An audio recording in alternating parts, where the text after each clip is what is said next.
है तो आप लोग मिला लीजिएगा। तो चलिए फटाफट हम लोग वीडियो को स्टार्ट करते हैं। तब तक आप लोग वीडियो को लाइक शेयर और सब्सक्राइब चैनल को नहीं किए हैं तो फटाफट कर लीजिए।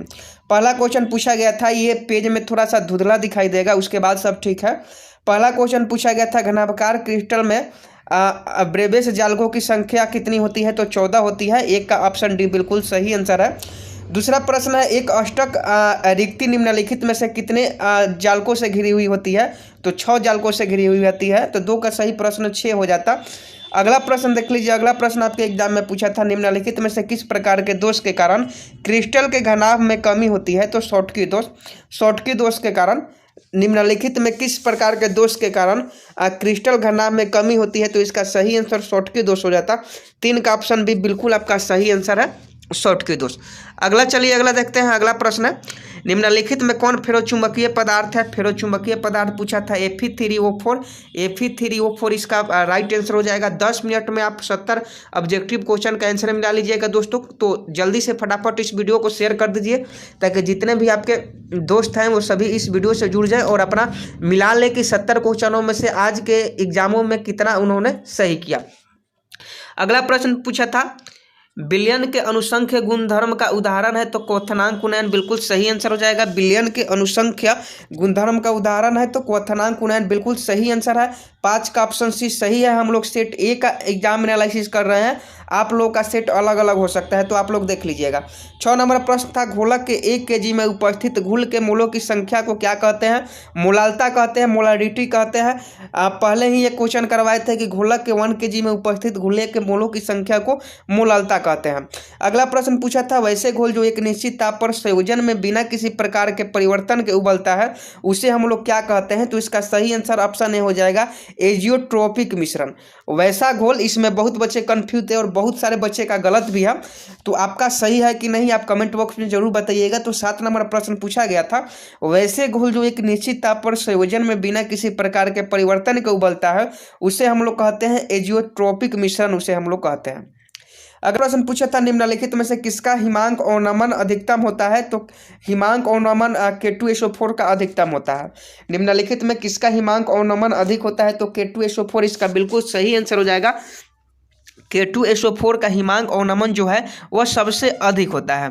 अगला प्रश्न देख लीजिए। अगला प्रश्न देखिए, हम लोग सेट ए का कर रहे हैं, आपका सेट अलग अलग हो सकता है।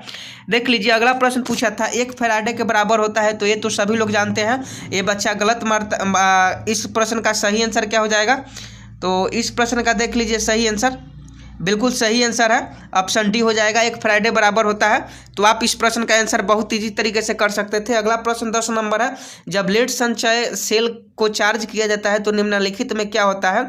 जब लेड संचय सेल को चार्ज किया जाता है तो निम्नलिखित में क्या होता है दोस्तों? तो फटाफट इसका प्रश्न का जवाब दीजिए और इसका सही प्रश्न जो हो जाएगा वो क्या हो जाएगा? लेड ऑक्साइड घुलता है, बिल्कुल सही आंसर। जब लेड संचय सेल को चार्ज किया जाता है तो लेड ऑक्साइड क्या है? घुलता है। अगला प्रश्न देख लीजिए। अगला प्रश्न आपके एग्जाम में पूछा था, अभिक्रिया से संबंधित था, अभिक्रिया से। तो ये देख लीजिएगा इस प्रश्न का आंसर ये आप निकाल लीजिएगा। इलेक्ट्रोड विभव का मान दिया हुआ है तो आप मानक इलेक्ट्रॉन विभव का मान निकालना है तो आप इसे देख लीजिएगा। अगला प्रश्न देख लीजिए। अगला प्रश्न पूछा गया था, हाइड्रोजन ऑक्सीजन सेल निम्नलिखित में से किस तरह का सेल है? हाइड्रोजन ऑक्सीजन सेल निम्नलिखित में से किस तरह का सेल है? तो ये जो है हाइड्रोजन ऑक्सीजन सेल जो होता है वह प्राथमिक सेल होते हैं। तो ऑप्शन है बिल्कुल सही आंसर हो जाता है। अगर 12 का ऑप्शन है टिक करके हैं तो आपका बिल्कुल सही आंसर है। अगला प्रश्न पूछा था, किसी रासायनिक अभिक्रिया की दर क्या होती है? तो समय के साथ घटती है, समय के साथ घटती है। किसी रासायनिक अभिक्रिया की दर जो है वो समय के साथ घटती है, बिल्कुल सही आंसर ऑप्शन बी हो जाएगा। अगला प्रश्न आपके एग्जाम में पूछा था, निम्नलिखित में कौन प्रथम कोटि अभिक्रिया है? तो प्रथम कोटि अभिक्रिया ये देख लीजिएगा अपने से। अगला प्रश्न देख लीजिए। अब अगला प्रश्न आपके एग्जाम में पूछा गया था, रासायनिक अभिक्रिया 2O3 एरो 3O2 निम्न प्रकार से होती है। तो इसका सही आंसर ऑप्शन ए हो जाएगा। ऑप्शन ए वाले अगर आप पर ऑप्शन टिक किया है तो आपका बिल्कुल सही आंसर है। अगला प्रश्न देख लीजिए, अधिकांश अभिक्रियाओं के लिए ताप गुणक का मान निम्नलिखित में से किसके बीच रहता है? अधिकांश अभिक्रियाओं के लिए ताप गुणक का मान निम्नलिखित में से किसके बीच रहता है? 2 और 3 बिल्कुल सही आंसर है। 16 का ऑप्शन है बिल्कुल करेक्ट आंसर है। अगला प्रश्न देख लीजिए, निम्नलिखित में कौन लायोफिलिक क्लोराइड है? निम्नलिखित में कौन लायोफिलिक क्लोराइड है? तो इसका सही आंसर खून हो जाएगा दोस्त। निम्नलिखित में कौन लायोफिलिक क्लोराइड है? तो ये खून हो जाएगा। 17 का ऑप्शन डी बिल्कुल सही आंसर हो जाएगा। इसका सही आंसर आपका क्या हो जाएगा? खून हो जाएगा। खून इज द राइट आंसर। अगला प्रश्न देख लीजिए। अगला प्रश्न पूछा था, कोलाइडी कणों का आकार निम्नलिखित में से किसके बीच होता है? कोलाइडी कणों का आकार निम्नलिखित में से किसके बीच होता है? तो 10 के पावर 7 और 10 के पावर 7 और 10 के पावर क्या हो जाएगा? 10 के पावर 7 और 10 के पावर, फटाफट बताइए जी। 10 के पावर 9 बिल्कुल सही आंसर है। कोलाइडी कणों का आकार निम्नलिखित में से किसके बीच होता है? 10 के पावर 7 और 10 के पावर 9 सेंटीमीटर के बीच में। अगला क्वेश्चन पूछा था, स्टार्च के जल अपघटन में निम्नलिखित में से किन एंजाइम का प्रयोग होता है? तो इसका सही आंसर माल्टेज हो जाता है। स्टार्च के जल अपघटन में निम्नलिखित में से माल्टेज एंजाइम का प्रयोग होता है।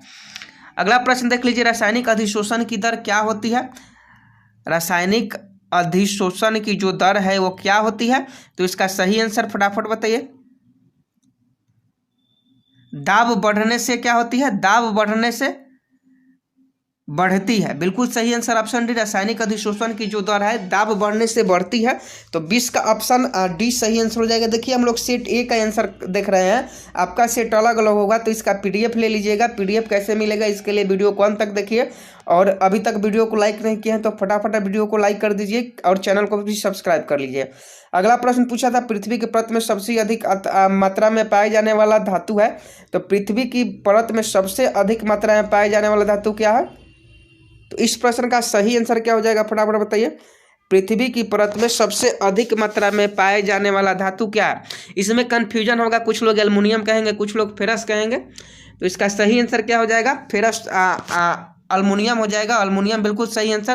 पृथ्वी की परत में सबसे अधिक मात्रा में एल्युमिनियम धातु पाया जाता है। अगला प्रश्न पूछा था, सल्फाइड डाइऑक्साइड का साधारण प्रयोग निम्नलिखित में से किसके द्वारा होता है? फेन उत्प्लावन विधि। बहुतों बार ये क्वेश्चन पूछा गया था, प्रीवियस ईयर में आपने देखा भी होगा। अगला क्वेश्चन पूछा था, निम्नलिखित में कौन धातु का निष्कर्षण विद्युत विच्छेदन की क्रिया से होता है? तो देखिए विद्युत विच्छेदन क्रिया का जो निष्कर्षण है वो एल्युमिनियम से होता है। एल्युमिनियम धातु का ही निष्कर्षण जो है विद्युत विच्छेदन की क्रिया से होता है।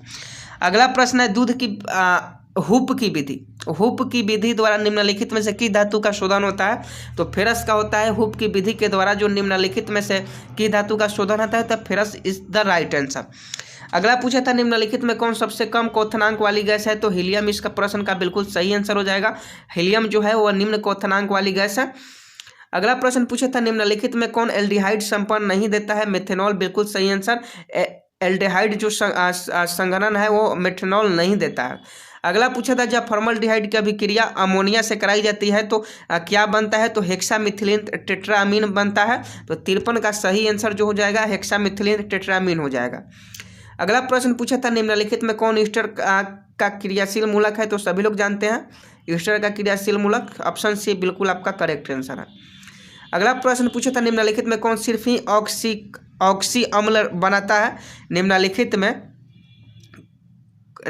में कौन सिर्फ एक ऑक्सी अम्ल बनाता है? ऑक्सी अम्ल पूछ रहा है कि निम्नलिखित में जो कौन है वह ऑक्सी अम्ल बनाता है। तो Br2 बिल्कुल सही आंसर हो जाएगा इस प्रश्न का।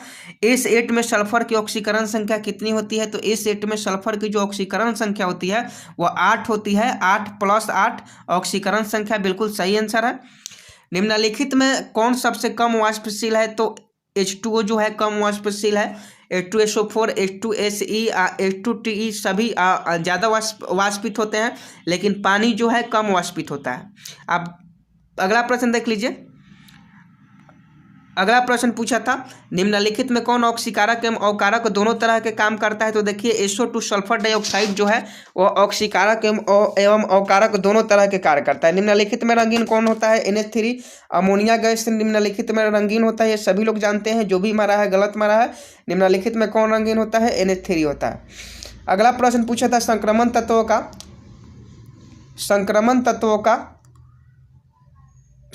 तत्वों का समान इलेक्ट्रॉनिक विन्यास बिल्कुल सही है।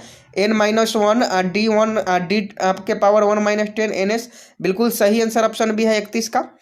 अगला प्रश्न देख लीजिए। अगला प्रश्न, निम्नलिखित में से किस यौगिक का उपयोग अग्निशामक में होता है? तो आप सभी लोग जानते हैं CCl4। CCl4 का जो है वह उपयोग अग्निशामक में होता है। CCl4 is the right answer 41 का। अगला प्रश्न था, मोनोहाइड्रोजन व्युत्पन्न एल्कोहलिक KOH के साथ अभिक्रिया कर देता है। मोनोहाइड्रोजन जो है वह KOH के साथ